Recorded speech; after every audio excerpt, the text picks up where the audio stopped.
little bit of knowledge about history. In history, right, history is his story, right, and his story is referring to King James, right, so it's James's story. So the whole history thing is James's story, right, and you'll see that the James code in all the historical type of backgrounds, like King John, see John is James, right, King John in the Magna Carta, and the Holy Crusades to Jerusalem. So you've got the Jerusalem as the James as well. And so obviously this is referring to Wales type of thing, because the Salem is basically Wales, right?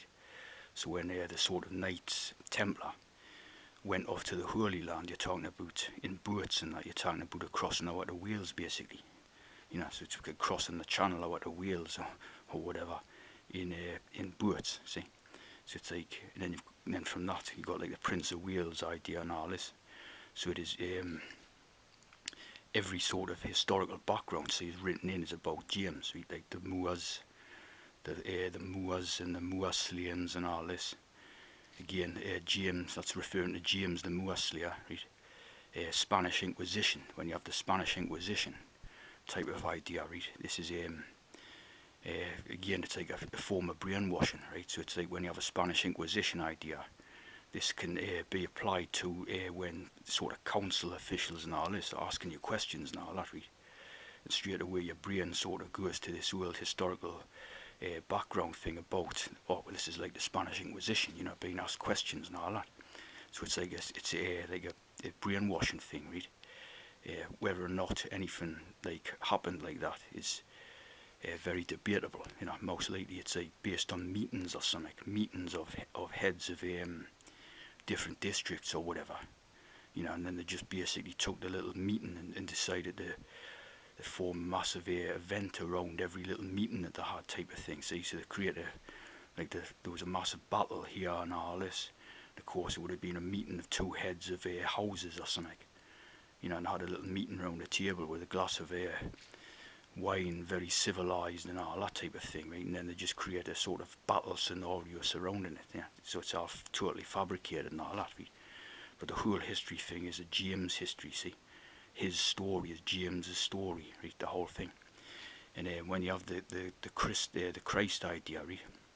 The Christ is basically an amalgamation of the his and hers, right? When you have the Christ type of thing, it's like an amalgamation of the his and hers type ideas, see? The his and hers and the ST to mean the sort of crossing and all that, right? So it's like the crossing of the two genders and all that. So when you, and again, refers to James basically, see? So the James was the first tea baby type of thing, right? The first sort of created tea baby, and that's why he's celebrated in such manner, you see what I'm saying? So the whole thing is basically created around James and all that, right? And this brings me to the idea of the compass and the clock, right? So when you have the compass and the clock, right, you're talking about again a brainwashing system, right, which is basically based upon the sword of God, right, the sword of God, the fear of God, right. So when they sort of created the idea of the compass and clock, this obviously sort of you know, encompasses all the directions of movement and all that, right. So it's basically based around, if you take the compass or the clock, you take the centre pivotal point, right, and everything rotates around that pivotal point, right. So you're talking about God being at the centre of the compass or clock, right, and the little hands, right, what you call the hands being the sword, right, representative of the sword, the blade, right. So on the compass you've got a single type of blade idea, right, revolving around, you know, manipulating the directions, right. And then the clock as well, the same thing, right? But on the clock you've got two hands, right. So the two hands basically represent again the sword fencing styles, right. For example, you take Japan, right. Japan, they've got Daito, thing called Daito, where they've got two swords, right. One's the longer sword and one's the shorter sword. So you've got on the clock, you've got the longer hand and the shorter hand, right. So this is you know, based on that basically.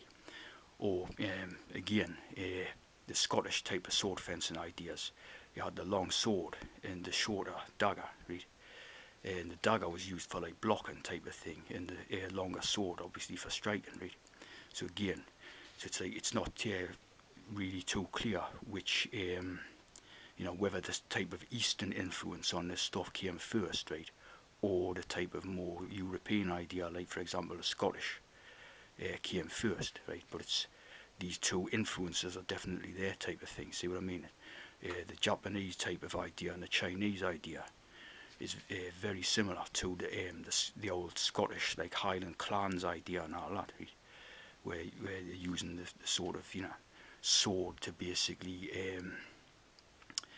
create law, right? So it's law of the sword type of thing, say feudal system, and that sort of never went away, and it just sort of got hidden under different layers of deception and all that, right?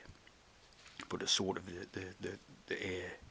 these hands on the compass and clock represents the sword, right? So in the middle, the pivotal point is God, right? So it's basically talking about God becomes James, right? So so it's based upon the sword of God, right? So the fear of God idea, which is in the Bible obviously quite a lot.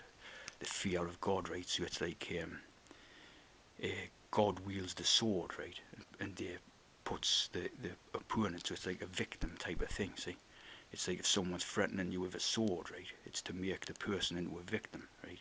And manipulate their sort of movements and their concept of time, see? Concept of time as well is another big thing, see? If they can sort of manipulate your concept of time, that obviously is an excellent form of brainwashing, mind control and all that, right? So they're manipulating the directions where you can move and your idea of what time is. So it's like, they've got you basically in a trap by those type of forms, right? See? And at the sort of other end of it is the threat of attack by a sword or a spear or weapon type of idea. You see what I mean? Obviously they created further weapons like rifle and all that. They created the rifle, like the musket, right? Was just basically, it's like the sword. It's taking the sword and evolving the sword into a projectile weapon, see? But it's the same concept, right? And if you go into the type of modern day sports and that, like snooker cues, right, fishing rods and all that, are all based on the same thing, basically evolving off a sword, right? So you've got like a fishing rod, right? You just basically take a long sword, stick a piece of string on the end of it, and dangle it into a river, right? And there you go, and there you're fishing, see, you're fishing. So there's your fishing ideas is very big in the Bible again, right? So it's all stemming from like a fear of God idea, right? And obviously you have the duality within the Bible. You've got like this sort of fear of God and the love of God, God's love, right?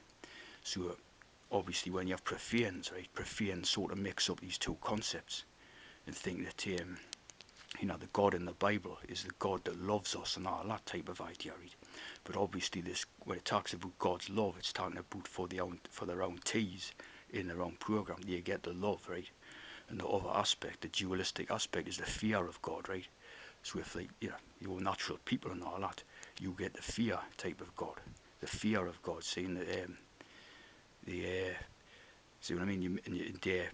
People being what they are, right? They mix up with profane understandings and that, they mix up these two concepts. See what I mean? So you can sometimes get people who are natural people and they're sort of opting into the idea of the love of God. Of course, this love of God is not forthcoming to them.